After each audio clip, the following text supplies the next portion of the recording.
best sign, by the way. All right, I mean that. So anyways, welcome back to Life with MC. So guys, credit repair Q&A is what we're gonna have today. The questions will be in the description box as well as the timestamp, so let's get straight to it. All right, what letter do I send for removal of a paid delinquent account? Goodwill letter. Try sending a Goodwill letter. You can either mail in a Goodwill letter or email a Goodwill letter to the CEO of the company. Will checking my credit score lower my credit? No, it may cause a soft inquiry, but it will never have any impact on your score. You can check your credit. You can check your credit as much or as often as you want to, and it will have no impact on your credit score. All right, after an account comes back verified, what letter do I send? You will send a method of verification letter. You just want to ask them, okay, well, how did you verify this? Provide your method of verification. Does the payment history on a closed account play a factor in my score? Yes, and it will until that account comes off your credit report. My credit card was removed and I never used it. Is that possible? So yeah, lenders can close accounts due to inactivity. So I always recommend to at least use the account at least once a month if you can, just to make sure that doesn't happen to you. I know I would hate for someone to have like a credit card with a big credit limit, get closed because they don't want to use the card. You don't have to max out your cards. Just let maybe Netflix hit it or maybe get some gas, you know what I mean? And you have to use the card in order to keep it open. Should I get all of my closed accounts removed? Only if they're derogatory. If the closed account is paid, closed, good payment history, leave the account alone. All right, do I need to list the whole account number on my dispute letters? No, only use the partial account numbers that are on your credit report. So example 12345 XXXXX. Use that. And if it doesn't have an account number, which some accounts don't have credit numbers, if I were you, I would just use like maybe capital 1 and put the balance, or open date, capital 1, March 30th, 2016, balance $250, just so they know which account just so they know which account you're referring to. Golly. All right, what do I send with my dispute letter? So you want to send a copy of your ID, a copy of your social security card.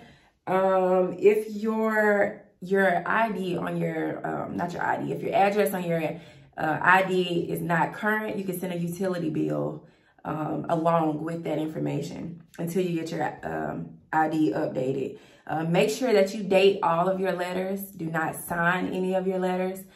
There's not a proven fact that signing your letters, all right, let me just say this. So I heard through like a couple credit seminars, webinars that I've been on, that it is not wise to sign your letters in the event that you come across a company who may be able to provide your contract. When we send in like debt validation letters to collection agencies, we're asking them to send a signed contract or some sort of proof with our signature to validate this debt. Now, let's say you sign your letter and then they send back a contract that matches that contains your signature, that matches the signature on your letter, then boom, debt verified, validated, yada, yada, yada. You can't fight that. You know what I mean? So I don't know if that's 100% sure, but I don't want to run the risk. So I always just be like, don't sign your letters. You know what I mean? And I stand firm on that. But I mean, then I have people who will hit me with, well, my driver's license is signed, my social security card is signed. And you're right, but you wouldn't be sending that information to a collection agency.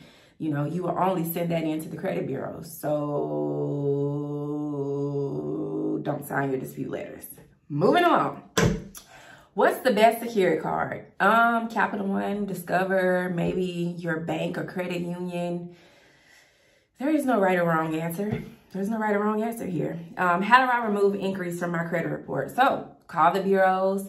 You can write the bureaus, send them an inquiry removal letter. I'll put one on the screen.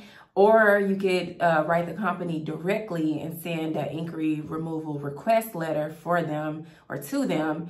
If you never authorized the inquiry, or, just as a courtesy because you didn't open the account or you weren't approved, could you please remove this from my credit report? You can always do that. And yeah. Should I pay collections from several years ago? Well, regardless of the year, the collection should always be validated before you go paying the account, because just because it's old doesn't necessarily mean that if you pay the account that your score is going to increase, or that you pay the account that the account is going to be deleted. So always seek validation first, and in the event that they do validate the debt, send a pay for deletion letter. You know, and if they agree to delete, boom, pay it, bam, you got that paperwork that says they're going to delete the account. So there's no backseas on that. So yeah, just get the debt validation first, and then we can talk about paying, you know? So yeah. All right. Do you recommend following up with the bureaus and companies we send dispute letters to? And if so, how many times? Follow up until you get the results you desire. Follow up until the debt is validated. You know, continue to follow up until you are satisfied. You know what I mean? Follow up. What should I dispute first? I just started my credit repair journey. Start with your personal information section. Clear that information up. A lot of people don't realize that a lot of accounts, a lot of delinquent accounts especially, well, all the accounts really, are tied to the information that is in your personal information section. So could be an address, could be a name, could be, well, I already said address. Well, it can either be your address or your name that's tied in, that links that account. So different variations of your name, misspelled names, old addresses, you know, you just want to keep that section clean. One name, one address, one phone number, one date of birth, one social, one employer, 1 or 2 employers. The less the better. You don't want to seem like you're unstable to lenders. You bopping around company to company, moving around. You know, you want to look stable, you know. So let's clear that up and then begin the disputing process. Always start there first. Where can I get a free copy of my credit report? Annualcreditreport.com. I mean, it's free. It's free. Check it out. Well, that looks like that was all the questions that I have. Well, honestly, there are more, but I don't want to overwhelm y'all with a million questions. So I'll just make another video with the remaining questions. We'll do it like that because I don't want the video to be stupid long. But yeah, that was pretty much it. So I hope this helps. I hope whoever submitted these questions, I hope you got the answer that you was looking for. Yeah, that's all I got, guys. Y'all know I'm not one to ramble. I'm gonna see y'all in the next video. Peace. Oh, and what? Taurus. Where my Taurus is at? Where my bulls at? Where we at? Yeah. All right, anyways, bye